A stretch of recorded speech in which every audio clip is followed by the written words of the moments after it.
Welcome to the Wally Show Aftercast. All the stuff we didn't get to during the course of the show today, including this one. It would be too long to talk about on the radio show. It started when it was a hot summer day, and I was on TikTok just trying to enjoy my life. And I see this lady doing a TikTok. American Eagle, you are done. Done, done, done. I used to love your clothes, but you are done to me now. I will never shop with you again. And of course, it got me. I'm like, well, what is this lady so upset about? Me, I'd be like, that's her problem, not I know, mine. but me, I'm kind of nosy. I'm like, all right, well, what did American Eagle do? You're an American Eagle jean guy too, right? I am, yeah. I am an A&E guy. And so I'm wearing them right now. And so I'm like, okay, well, let me look at this. So I watched the ad, okay? So it's an American Eagle ad with Sydney Sweeney. And let me play the ad for you. And then Betty LaRock, do you know anything about this? No. Have you heard it? Okay. Mm-mm. I want you to try to tell me why this lady could possibly be so upset. Here we go. Genes are passed down from parents to offspring, often determining traits like hair color, personality, and even eye color. My genes are blue. Sydney Sweeney has very genes. There you go. What is so offensive? Is that what I sounded like? Like, is that what I sound like? Yes, it is actually. You sound I talk- like this. do I You sound kind like of do this thing. Now, the ad is a typical jeans ad, a little over-sexualized, whatever. But that is not the problem. So what do you think? Yeah, see, so what do you think the problem is? Maybe she's offended that she's talking about like hereditary genes, like your hair color, your eye color gets passed down. Maybe she's adopted. Yep, nope. Good idea. You're on the right track with the genealogy being a problem. Yes. Maybe she's a genealogist and she doesn't want Sydney Sweeney to be in the same department. Yeah. No. I don't know. I had to watch commentaries on this because I could not fathom that this was the takeaway. This is why the left and why the lunacy that exists online. So here is a quote explaining the problem. The archetype of good genes, conventionally attractive, white, thin, blonde woman with blue eyes being held up not just as a beauty ideal, but as the pinnacle of good breeding, bordered on eugenic thinking, and they asserted and contributed to the glorification of whiteness. Oh. They made it racial. Eugenics is like the study of trying to create genes that create, to create like people without flaws, whether it's medical or whether it's like looks, picking the sex of your baby, things like that. So eugenics. And so they're saying, this is what they're saying. They're like, this ad is so offensive because she's talking about having good genes. It's a play on words, you morons. Good genes means she's white and she's privileged and she's better than you. Unfathomable. Wait a minute. What?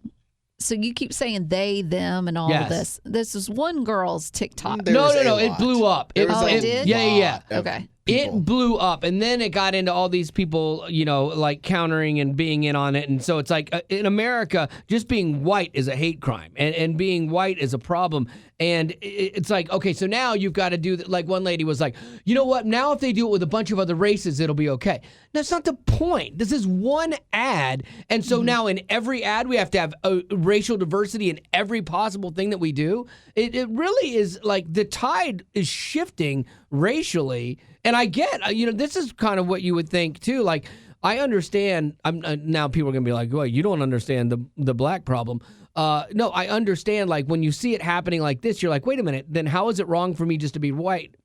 Black people, especially back in the 60s, must have been like, wait a minute. Why is it wrong for me just to be black? Like, how is this a problem? So like what is happening though is we're making racial issues where they're not legitimate racial issues. And what it's doing is you and your wokeness are undermining actual, real racial problems that need to be addressed. In fact, you're not even just undermining, you're creating new ones. And you're creating people to then rebel against you and fight you harder so that things that are actual, real racial issues are going to be diminished. And that is not healthy for anybody, And so then I find this really funny. I find a clip of Doja Cat, that pop singer girl, and so she goes on her TikTok and makes fun of Sydney Sweeney. Genes are passed down from parents to offspring, often determining traits like hair color, personality, and even eye color.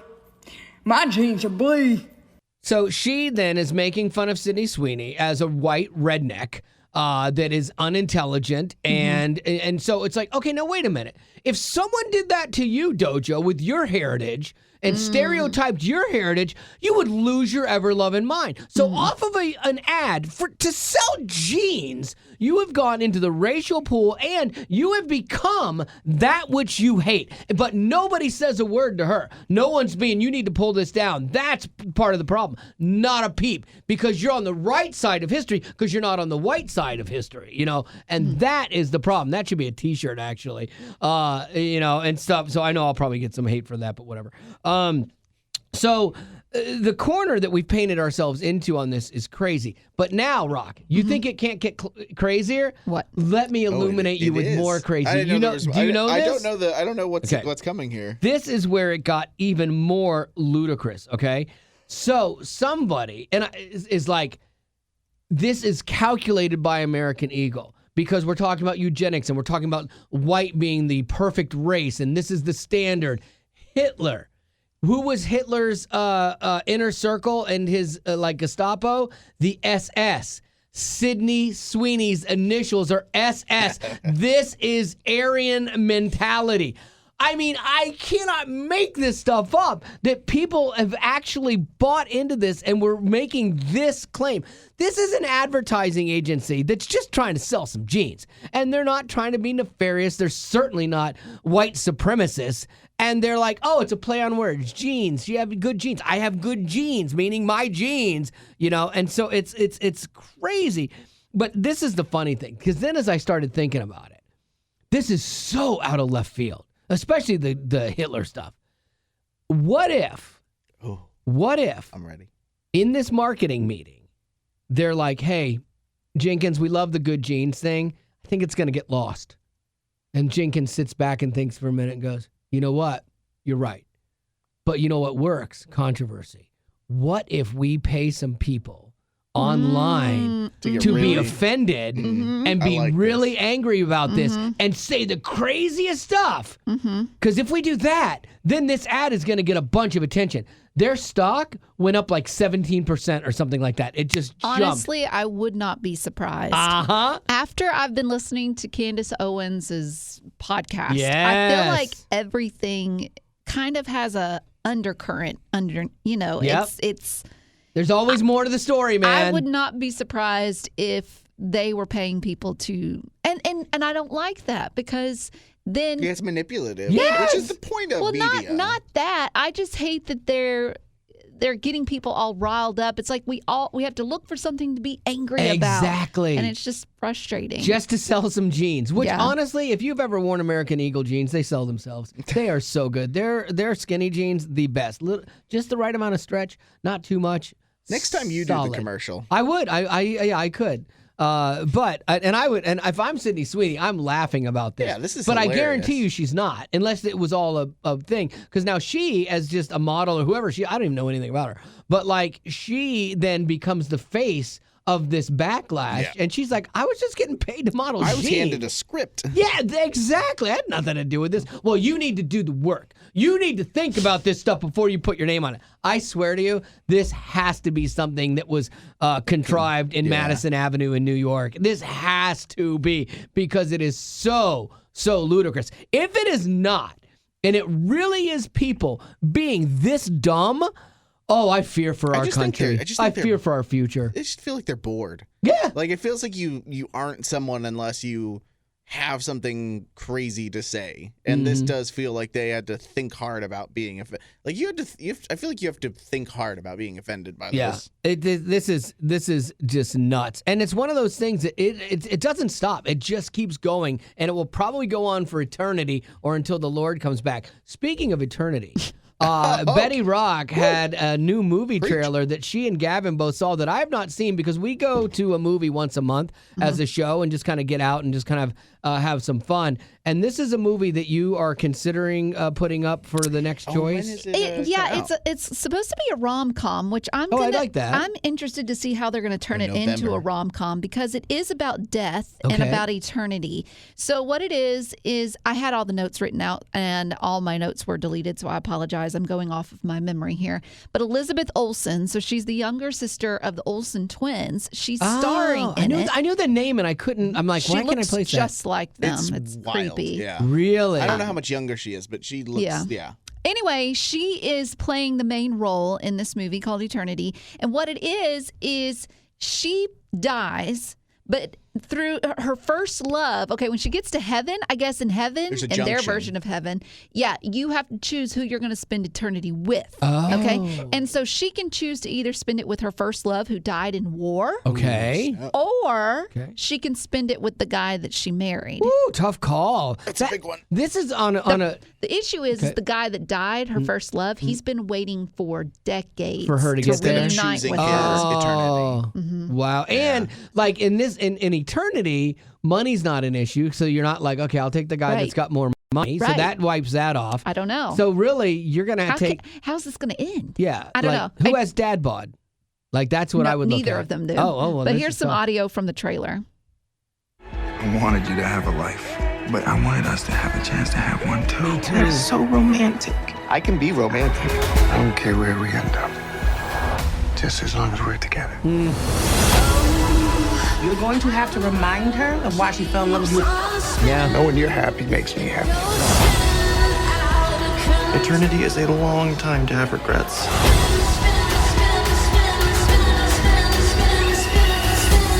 So, have you chosen your eternity? I'm glad it doesn't work like that, to be honest with you. Yeah. But man, that is interesting. What you would do is I say that you would pick the one that's going to treat you the best and the one that puts you first always, but then they both sounded like they did that. And so, but then women would choose the opposite of that. They'd be like, I want to choose the one that challenges me. No, you don't. You always say, I want to be challenged. I watched a whole episode of My Big Fat Fabulous Life last night with my wife. Of course you did. My wife loves that show. I cannot stand that show. And Whitney's like, I want to find a guy that challenges me. And her best friend was like, no, you don't. Like, you hate everyone that challenges you. And I'm like, yes, friend, preach. So, wow, this is a really interesting concept for a movie. I like stuff like that. I know. I don't know. Like, watching the trailer, it's rated PG-13, so keep that in mind. But watching the trailer, it looks serious, but then it also is funny, and I just don't know how they're going to make it. I just can't. Usually when I see a trailer for a movie, I'm like, oh, I know how it's going to end. Right, especially a rom-com. Yeah, but this one I'm kind of like, well, because this one, there's not a bad choice technically. Like if you're watching a regular Hallmark movie, one person always becomes the villain to make the choice obvious and the choice that everyone would be okay with them choosing. If they don't do that here, then it's kind of like remember Castaway? When with Tom Hanks, he comes back 14 years later or whatever, and she's like, "I've got a new life. Right. I thought you were dead," and he's like, didn't end "Not up dead." together. I know, So very sad because and they also were really with in love. Frozen, I thought, wait, she has Kristoff, but she also has the prince. Like, wait. What do you do? But then you find out later that the prince. But they needed a villain. But like in the Castaway, there was not a villain. It's just heartbreak. So, but this is the question that people actually talk about in real life, though, in like heaven. Like you're reunited with people. That's why I don't think like marriage stuff exists in heaven. Like I just don't think that's a thing. Yeah, and I think in the Bible it says something about that. Because like you would be there, and then all of a sudden, let's say you had married someone, and it didn't end badly. Like they just passed away, and that was what you thought was going to be your forever love, and then you found love again, and this person's great too. And so then how does that get reconciled in eternity, which is a fascinating question to be taken on by a non-Christian movie. It'd be interesting, like if the Kendrick brothers took this on or something. Yeah, I don't know. Yeah. It'll be interesting. I don't think the Irwins would do this movie. No, for sure. But what would you choose? That's fascinating. Because I do believe that you can love more than one person. Like, I think it happens all the time. Yeah, I have a friend of mine. Well, I use friend loosely. Acquaintance, I'll say that because we went to high school together. But following her through social media, she lost her husband at 32, I believe, from stage 4 lung cancer, and he never smoked a day in his life. Wow. And so they had 4 kids together. Yeah. And he passed away, and then maybe a year and a half or 2 years later, she married again, and he's got kids of his own.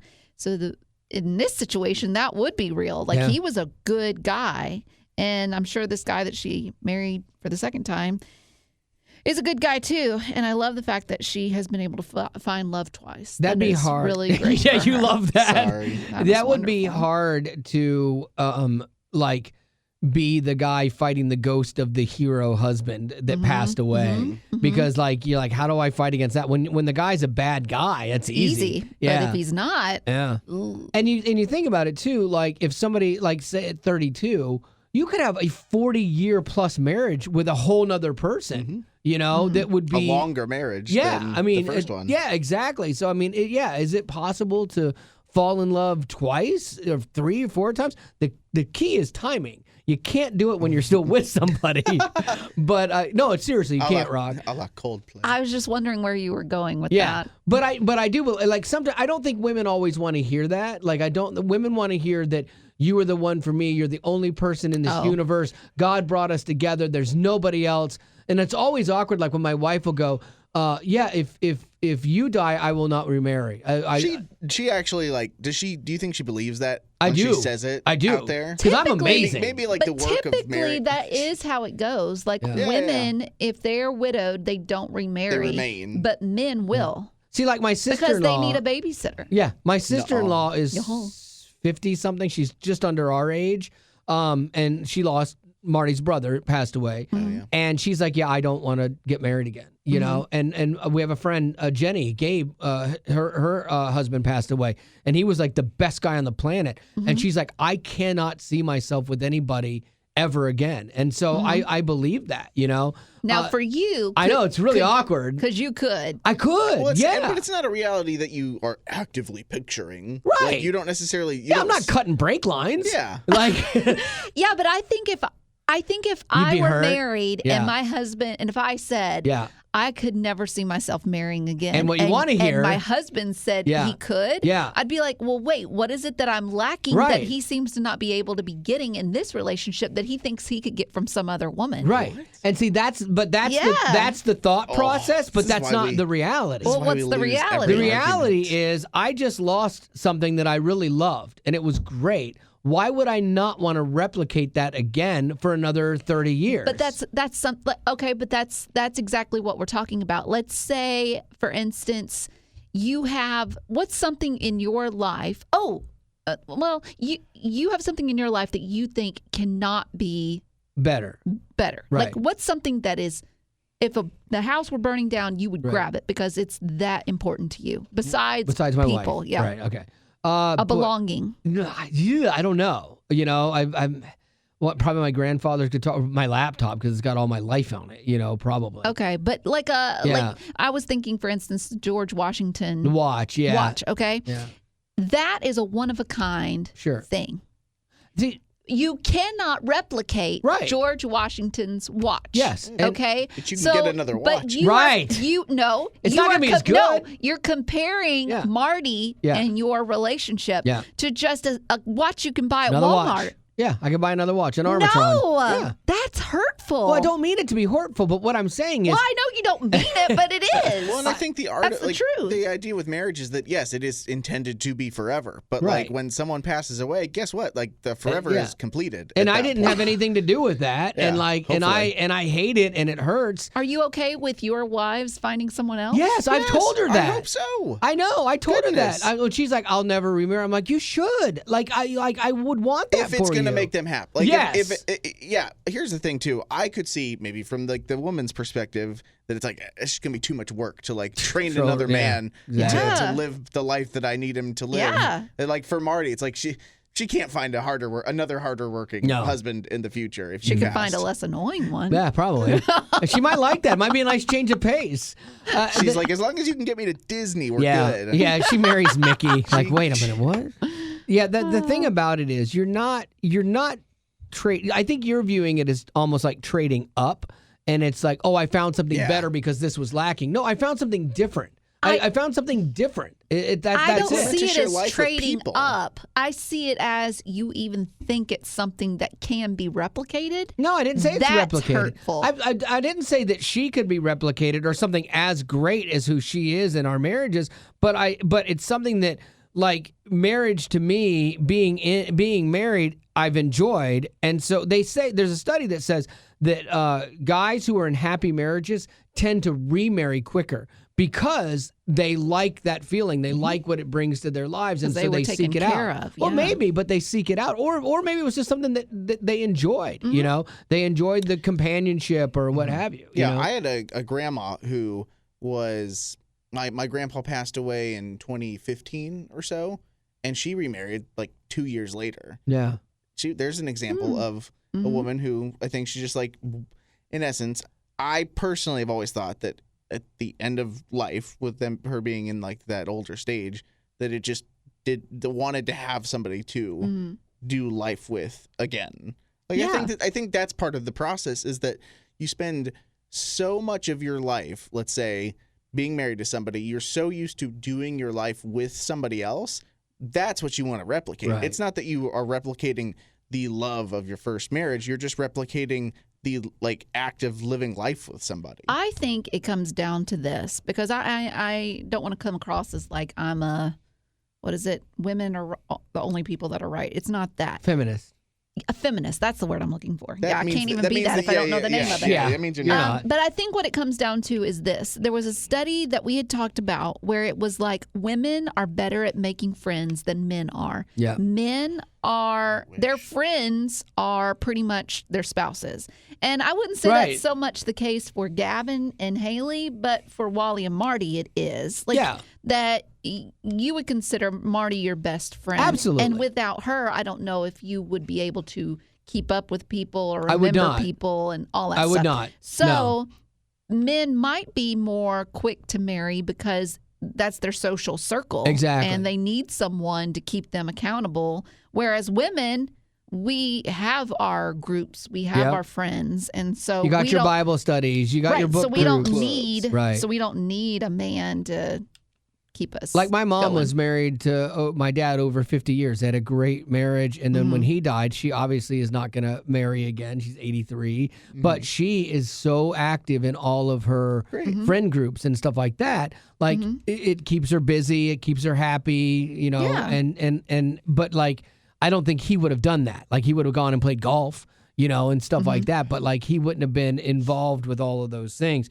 Here's my big question. Maybe what's I would interesting. remarry. Because you get to play more golf. I have experience with this in that I watched what happened when my wife's mother passed away. Her dad lost his mind for a little bit. Like, he was dating these crazy women, gold diggers, you know, and I'm curious, like, you know, because we talk about, okay, you can find love again. I do believe that. But do you find somebody... I think it goes one of two ways. I think guys either find someone that is like a replica of what they had or the opposite. There's like, it's very rarely any middle ground, like, oh, she's got some of these traits and some of these traits. It's been my experience that the person finds either someone really similar or completely opposite. My father-in-law found completely opposite people, and it derailed him. It derailed his daughter's relationship with him. It derailed my relationship with him. I had conversations with that man. Like, I remember asking for, you know, his daughter's hand in marriage and being so nervous and stuff, and I'm promising to protect her and things like that. I remember having a conversation with him where I was just pissed.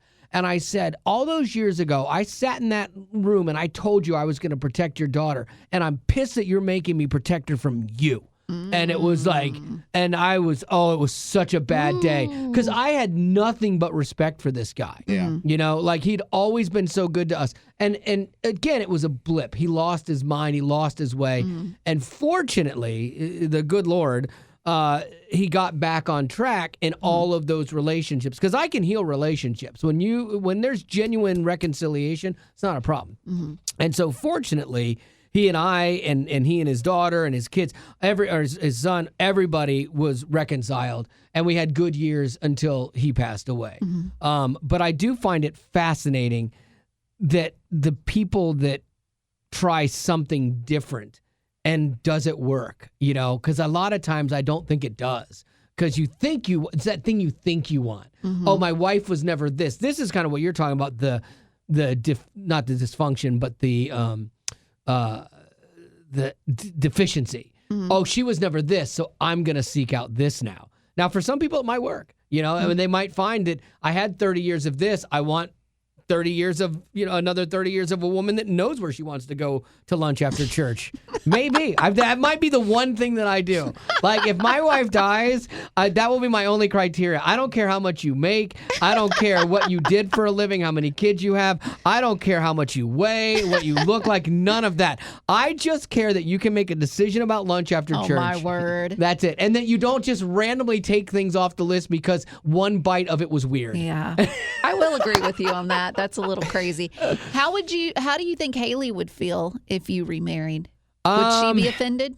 I think she would be. It's weird. I think she would be bothered. I think the time would be important. Yeah. I do think she would want me to be happy. If it were my dad, I would be livid. Would you really? Livid. Because your mom's an angel. Yeah. But I would be. I'd be livid. But What isn't if that it made unfair? him happier? Yeah. Isn't that what unfair to put that on him? Yeah. Like, what if him finding somebody Find brought him friends. joy? Friends bring you joy. Friends are fine. Yeah. You don't need, you're need worried a about woman. not being you worried about her replacing you? No, I'm not. Yes, no. I bet it could. She could. There is only one toot blossom. I know there is. And that's me. But guys lose their minds, and all of a sudden that new wife becomes more important than you. No, because in my eyes, if my dad remarried, it would say to me as his daughter, my mom was that replaceable to you. Not it. That's fascinating. But that's what it says to me. I could see my daughter being wired like that. I think if she... I don't know if a son would feel different. Yeah, no, son would be like, high five, good job. Like double date, Dad? Yeah. Oh my Except gosh. no.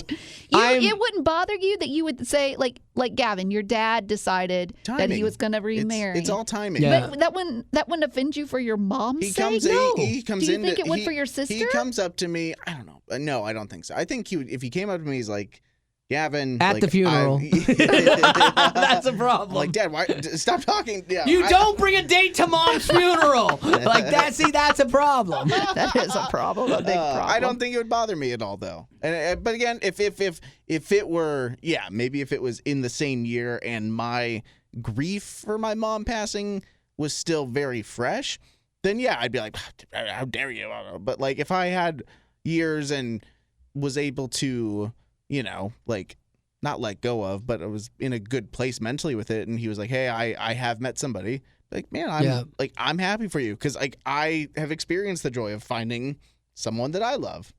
I'm curious then too, which is better, is like, say you had a friend, like the couple had a friend, and like that woman lost her husband too, and a lot of times they will commiserate about that. Would Haley have a bigger problem knowing it was like one of Marty's friends that I was with? Married? Or a stranger. And my hope would be that she would be like, oh, this is a person that knew you. It's not some random weirdo and that I don't trust. So I understand you're both hurting and you both kind of found each other through this. But then the question would be like, did you feel about this way about her when Mom was alive? Right. But speaking as a daughter, if that were the situation for my dad, then that wouldn't offend me near as bad. Okay, that's fascinating. Because I guess I would know her. Yes. And I would know her heart. Yes. See? But if it's just some random woman that I don't even know from Adam. Are you not giving that woman a chance at all, though?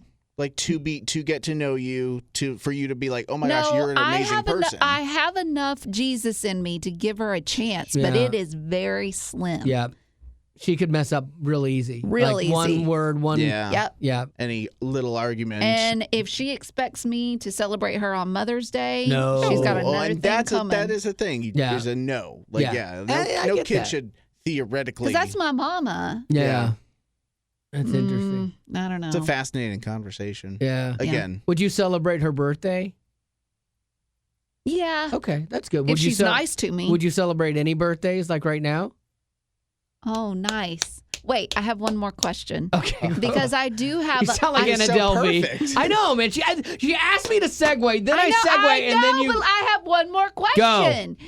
So your mom, she's older, yes, but I do have a friend of mine that's around your age, and his mom is around the same age, and she did find love again. Oh, yeah, that's hard. With a man that was in the same assisted living facility that she's adorable. in. Okay. Yes. Now, would that bother you? Because I can tell you that the friend that I'm speaking of, it really bothers him. It would bother me. Now, why? Well, if your mom met someone? Yes. Why? At this age. Because the age matters? Yeah, it does. What? Because, I mean, she's 83. Are you irritated you have to get to know another? So love has bounds now it does, when it comes to age. No, I think like you said it's all about time. I'm not calling him dad. I know. You're not my dad, Rick. You can't tell me what to do. I think because it's weird. It's a double standard probably too. And you're right because like I would just like you doubting the motivations of the potential mom for your dad. I would doubt the motivations. I would have to get to know that person really well. You would doubt your mom's ability to choose love. Yes. At this age. Yes. Because I think it happens all the time to people. If I hadn't watched it happen and seen it play out in such a bad way, then I wouldn't be as gun shy about it. But I guess this is where like women that get cheated on, I see how you bring all of that into your next relationship. It makes total sense to me now. And so I think I would want her to be happy. You know, and it's not about money. Like my mom doesn't have a bunch of money. Yeah. You know, I can see where people that have millions and millions of dollars, and it's like, oh, I need to protect that from this person and affecting like that's one like with me, I'm very loyal in the sense that if I had a new wife, I would want to take care of her and protect her for when I died, but I would 100% earmark the stuff that I have for Haley and the stuff that would have been Marty's dream for Haley to get and things like that. This might be something that, might change your mind. I don't know. But the friend that I'm referring to, so his mom is in her 80s. She met a man who is even older than her, and he's got a lot of health issues. Yeah, why do you want to do that? And he has children, but they are out of state. Yeah. And so she married him, and now my friend's mom, who married this man, expects my friend and his wife to step up when they have doctor's appointments, to take them to things. When they can't drive, you need to take us to these things. Yeah. This is my husband now. Right. You need to help us. That's tough. Like you can't put the expectations. But my friend has said, but who else is going to do it? Right. Yeah, his kids aren't going to do it. Yeah. And I love my mom, and it helps my mom, so that's why you end up doing it. So then you end up having to now take care of another man after your dad passed. And I think you can grow to be okay with that, just as long as that person that you're, like, let's say your mom remarried, is somebody that maybe also equally puts in the work of loving you and of loving your kids and all the, because it is hard, I think, to be the person that steps into like a new family. Like when my aunt's husband passed away, she got remarried a long time after the fact. This dude had 5 girls, and that was an interesting marriage blend. But it like oddly took a long time to look at him and say, "Oh, you're Uncle Eric." To me. Like it took a long time for us to call him Uncle Eric. I could see that, and I think that's got to be hard to be that person. Even though, again, I'm happy for my aunt, and like they're a great couple, and he's awesome, super hardworking, amazing. It just was socially weird for a while to be that person. Mm-hmm. Mm-hmm. I could see that. If the tables were turned and your mom had passed and your dad was still alive, would you be okay with him finding love again? If he was in his 80s again like this, I would question it as well. Oh, you would? Yeah, I would. There just gets to a point where just date, keep your own houses, your own lives, just date and go and have fun and things like that. It's great. That's how I feel. Yeah. It's like, but have your friends. Yeah. But don't get married again. Yeah. I will say that my dad's mom, she got divorced from my grandpa at a young age, or like, you know, when they were younger, and then she remarried another man, and then he passed away, and then she was, you know, there were other guys that she was having, or that she was seeing, and one of them was like, I would love to marry you, and she's like, I'm not getting married again. Yeah, like, I've done this twice. I've lost 2 husbands per se. Like I can't do this again, but I would love to keep hanging out with you. Yeah, I do. And get he said nope. Yeah. Oh. Yeah. That's a tough. How is it that ladies murky. out there are finding love 3 times in a row and in their 80s? I can't even get one. Jesus. Take come the back. wheel. No, come just come back. Let's call it done. Let's be honest. Let's be honest. Like, if Jesus came back, you still would miss that man. I would. Ugh. He came back for everyone but you. That's not right. That's not right. I know. Hey, speaking of that, that'd be a great birthday gift if Jesus came back on your birthday. You had to do it twice. Happy birthday. I hope you're having a great birthday. Any birthdays? We don't have time for a question today, but any birthdays? Yeah. I got one birthday. Do you want me to read it? Yeah. No, it's fine. Okay. Joe. Sorry, girl. Happy birthday, Joe. Dude. Happy Joe, birthday. happy birthday. Or girl. Joe. Said I'm turning 17. There you What's go. up, That's Joe? not depressing at all. I like to watch TV and run. Oh, that's hard to do. And I am thankful that I can listen to The Wally Show while running. Oh, well, that's So nice cool. of you. Very nice. We would never do that. Listen to the Wally Show or run. Joe, you're 17. I hope you find love one day. Yeah, don't depress Joe, but please. if you don't, Joe's probably got some. Call me in 30 years. All right, that's going to have to do it for your Aftercast. And as always, thanks for being a potty. growing up in poverty has never been easy for children. But with the added challenges of the pandemic, conflict, and natural disasters, families around the world are facing an unprecedented food crisis. Unfortunately, those who are already hungry are now even more desperate. But by sponsoring a child through compassion, you can help provide life-sustaining essentials such as food and clean water. And with your compassionate support, that child can not only survive, but also flourish. You can find out how and choose a child to sponsor when you click on the compassion banner at wayfm.com.